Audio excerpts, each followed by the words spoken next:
There are a few quirks with the build for the Nocturne, the Tier 14 Assault Dreadnaught. I'm going to go through what I'm planning for the first raid, as well as a few considerations that you may want to take when you are designing your Nocturne. Hey everyone, Derpy here, and welcome back to another Battle Pirates video. Just getting started, the first thing that we're going to go through is most of the weapons. The standard weapons that you should be equipping with this, for the regular one at least, is going to be the limited ones if you have it. Quite frankly, I don't, so I'm not going to be putting on the Dusk Rattle Scattergun, which is a relatively standard scattergun. I'm going to be putting on the regular unlimited version of this one, which can be refitted for free into the limited components if I do earn it. This is a straightforward scattergun. There is damage, there's salvo, there's multi-shot, but there's no DOT or anything crazy like that to worry about. Go ahead and equip this to most of your slots from the very start. I do have my Nocturne upgraded to E1, so the build code I share may or may not have more weapons and such than yours. We're going to leave these last few free for a little bit of a later discussion. In terms of the heavy, you're going to want to use the one that came out with the ship, which is the Nether Choke heavy scattergun. We don't typically see a second release for this one, even in strikes 2 or 3, so I'm not too worried about putting this one on here. Go ahead and put it on all 3 slots once you do get this up to E10, which currently does not exist in the game. And then we're going to go through and put on some pretty standard specials. The best engine is the Tier 14 Assault Dreadnaught engine, which came out with the ship, and this is going to be down here in the Phantom Cleave core. It just so happens that I don't have this one, and there's not a good alternate. The best alternate is one that only gives either corrosive or penetrative. I can't find one that fits on Dreadnaughts and does both, so I went for the Intrepid Drive as a poor solution, but you really want to use this one, the Phantom Cleave core. It came out with the ship, and I'm probably going to refit to this one. The next special is going to be one of 3 or 4 different corrosive damage boosting specials, and this is going to be Corrosive Battery 3. Not much to say about this one. It does corrosive damage, building damage, which helps out against everything except the ships, of which there are a few, although not the majority in these targets, and generally it's just a good special. The turret defense is 7,000 survival, which is basically nothing because we're at 1 million already. More on this one when we get to the armors.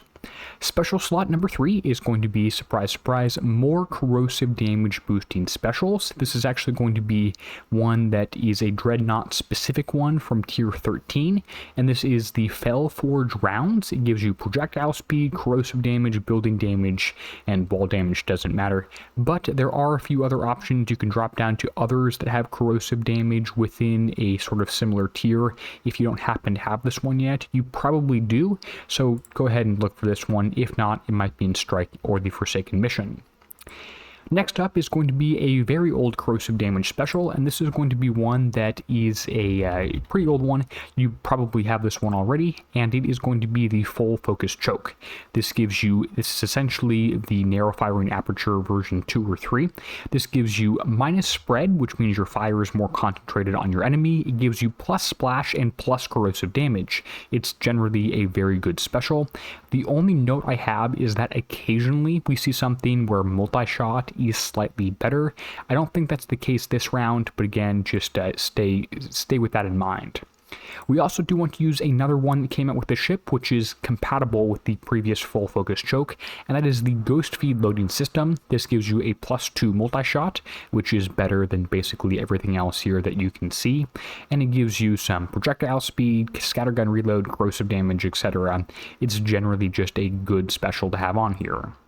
Now, the last special slot is likely going to be an anti-special, of which we actually have a few choices for. But before we go over that, we should talk about the different countermeasures that we're going to want to use here, because you do have a few choices on those. Now, there are only a handful of enemy missiles in the target, and as always, Kixeye can kind of decide what they do or do not want to work against these missiles and UAVs in the target. Don't bother putting on any Gales, because Gales are not going to work or should not work against UAVs in this particular target set. What will work for sure is the anti-penetrative damage type or anti-missile damage type, aka MDS3. The other option that is working, but is maybe not intended necessarily to use, is this other anti-penetrative multiform anti-missile. Note that it's not a countermeasure, so there's no real way for them to make MDS3 work, but this one not. So you could use either one of these. Now, the disadvantage with the multiform anti-missile is that you can see the multi-shot there, or I guess the secondary, the multi-shot on the top there is 2. Whereas the MDS3 here has a salvo of 10. This means that one MDS3 is roughly equivalent, if we simplify things a lot, to 5 different MDS, or 5 different of these multiforms. Using a single MDS3 will allow you to essentially deal with 10 incoming projectiles every second. That is a lot, and you don't get any benefit of shooting at the same projectile twice, so there's no reason to go more than one MDS3 on the entire fleet unless you're sitting in like 4 turrets at the same time and you're getting overwhelmed. Now, if you were to use multiform anti-missiles and the builds and videos I've seen of people driving around with these ones, I actually don't quite have enough coins to refit back and forth between different builds all the time. I go with one that works and share that one. Now, the problem with this one is you need to put quite a few of these on your fleet, and I'm not going to do that. I don't see any better results or much improved results for multiform anti-missile, and putting 5 of these on here against one MDS3 is just going to mean that it takes so much longer to complete the target. And for that reason, I'm going with a single MDS3, and I'm going to load out the rest of my weapons with the Dusk Rattle Scattergun right here. Now, if you wanted to, and it's not necessarily bad, you could go for 4 multiforms right here if you wanted to, instead of the one MDS3. Now, we definitely need an anti-special to boost our MDS3 damage, and if we look at the different options, the best one for sure is going to be the Odyssey decoy system, because it has pretty standard buffs, I should say, to the anti-missile range and accuracy, but it also has scattergun reload, corrosive damage, those are both nice, and hugely it has the +1 multi-shot, which means that every single scattergun now does, instead of, I believe we're at 5, we now do 6 projectiles, so it increases damage by 16% right here, in addition to the +40% already on there. This is a very, very powerful special that you definitely want to use, is the corrosive damage boosting, wherever this guy went. Let's see if I can find him.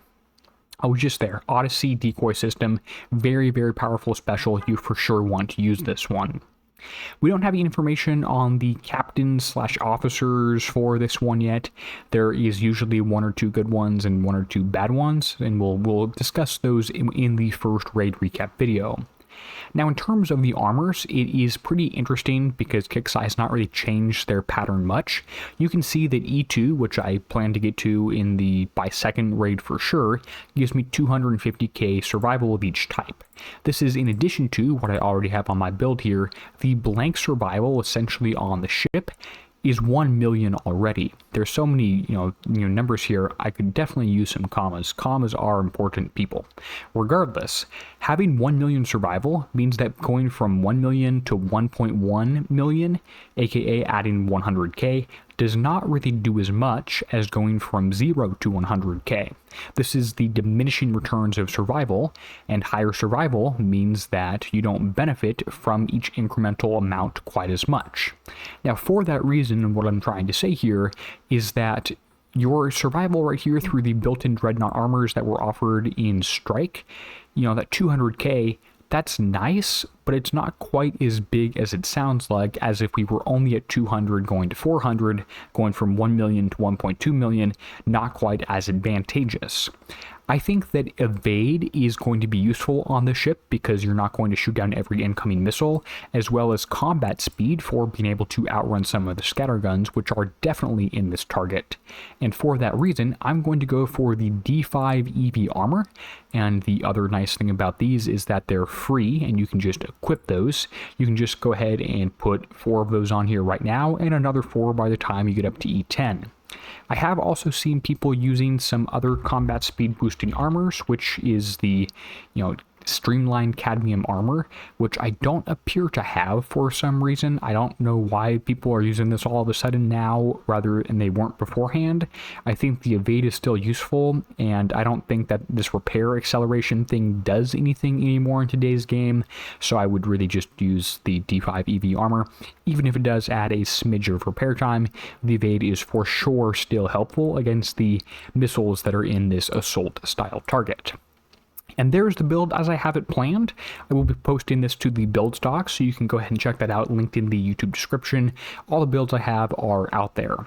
Is this similar to what you have come up with yourself? Go ahead and let me know in the comment section down below. Did you switch any specials out and try to go for something with a higher multi-shot? Are you going for the single MDS3? Are you using more than that, and if so, why? Or are you using the multiform anti-missiles? I'll be curious to compare results, and I'll see you in the raid. With that, I want to give a huge thank you to all the channel members whose names appear on the end screen now. They're helping support the channel and make build videos like this one possible. With that said, until next time, this is going to be Derpy signing out, helping you be a better pirate.